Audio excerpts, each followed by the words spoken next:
I'm Howard Lederer, and welcome to More Secrets of No Limit Hold'em, and thank you for purchasing this tape. Before we begin, I would like to caution all of you out there who are beginning No Limit Hold'em players, who have just watched the first tape in this series, and have now gone directly on to the next tape, More Secrets of No Limit Hold'em. If you've done that, I ask you now, please turn off this tape. You aren't ready for the information that's on this tape, and in fact, the information on this tape will hurt your game.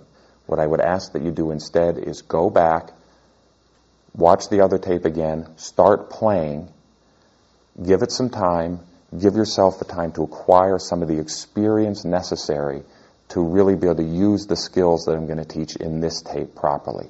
It actually will not advance your development. You are not going to become a better player any faster by watching this tape right away. You're much better off developing slowly but steadily, using the information on the first tape. When you feel like you're ready to go to the next level, when you've mastered the skills on that first tape, then I want you to go on to this tape. Okay, well, now that we're kind of alone with the people that are ready for this tape, I'm going to talk about what we're going to be learning in this tape. And basically what we're going to be learning is how to deviate from the skills that I've taught, the true fundamentals of the game that I taught in the first tape. The problem with the fundamentals of the first tape is that if you were to only use those fundamentals, you would become a tight and predictable player. And certainly against intermediate or better competition, you're probably not going to do that well.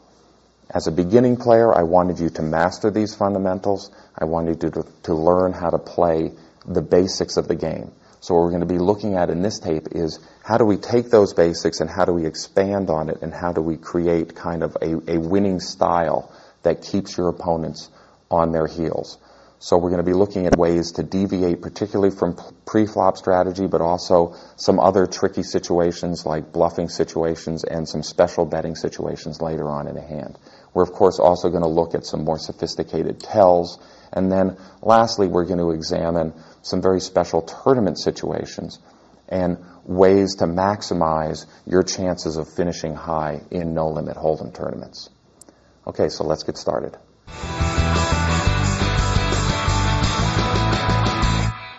Okay, here we are on pre-flop strategy. And just like in the first tape, we're going to spend quite a bit of time on pre-flop strategy. It's the most important decision you can make in any hand, and that is whether to start the hand or just throw your cards away.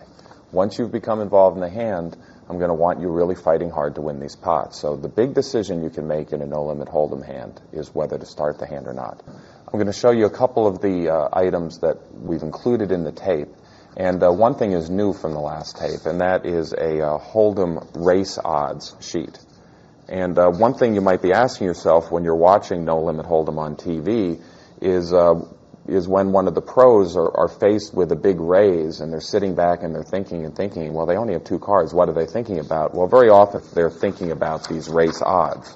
And so I've just picked a few basic types of hands and matched them up against some other basic types of hands. And I'm showing you the win percentage of those hands with no flop or anything. It's just that those two hands moving all in together before the flop, what are the chances that you're going to win the pot or lose the pot? It's very important to become very familiar with these numbers, because if you don't know these numbers, when someone moves their chips all in against you, and you're thinking about the kinds of hands that they have, you aren't going to be able to calculate whether you should call or not. So usually you're going to put your opponent on a range of hands. You'll be saying, well, he just moved in. That probably means he has a good ace or maybe a pair higher than eights.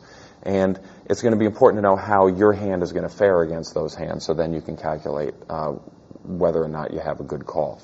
Also, I've included in this tape the same pre-flop strategy sheet from the first tape. It's very important to know these fundamentals, and again, I stick by the fundamentals of this sheet, but what we're going to be looking at on the pre-flop strategy on this tape is how do we expand on this sheet. And how do we do it effectively, and in what situations should we do it?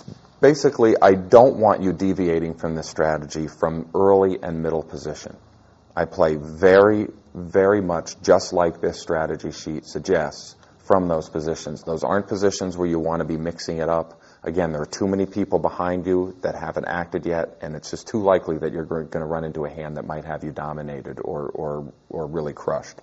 Where we're going to deviate and mix up our play is from late position, and also in special situations where maybe the blinds are exceptionally tight players, or exceptionally bad players. Maybe from a middle position you might expand your opening requirements a little bit. You might start to open up with some of the hands that are in the late position spots here on the sheet. So let's take a look at some late position opening hands, and ones that don't appear on the sheet in category E, but ones that against most players I would suggest that maybe you start to expand into these types of hands. And we're going to look at which hands are better than others, and we're also going to look at how to avoid some traps with these hands.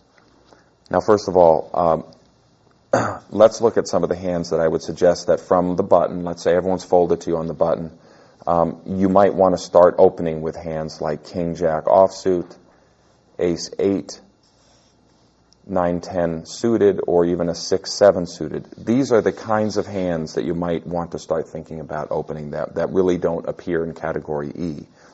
I'm still going to caution you against opening with some of these other types of hands. Certainly a hand like 10-6 is just not a very good hand.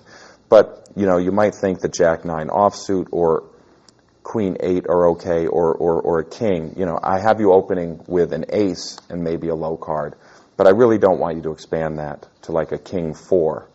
The problem with a hand like Queen 8 is that if you do sort of hit your dream flop of 9-10 Jack, if someone has a King Queen, they're going to have your straight beat and you're going to lose all your chips to them.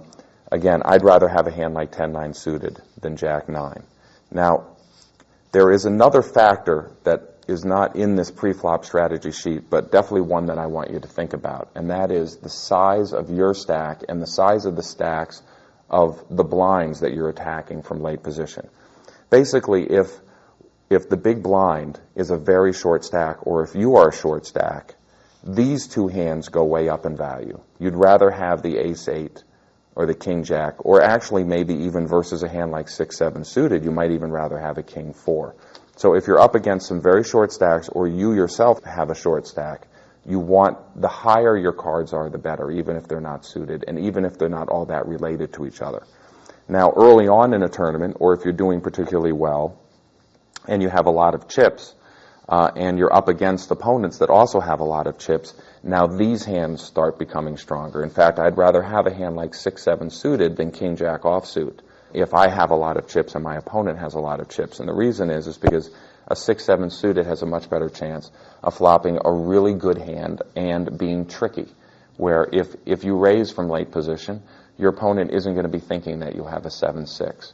So when the board comes 3-4-5, or 8-9-5, he's probably not going to be thinking that he's up against a straight. And if he flops a couple of pair, or he has an overpair or something, he's probably going to get in a lot of trouble against you. Now let's take a look at some of the hands that you might want to defend within the big blind that aren't on this sheet.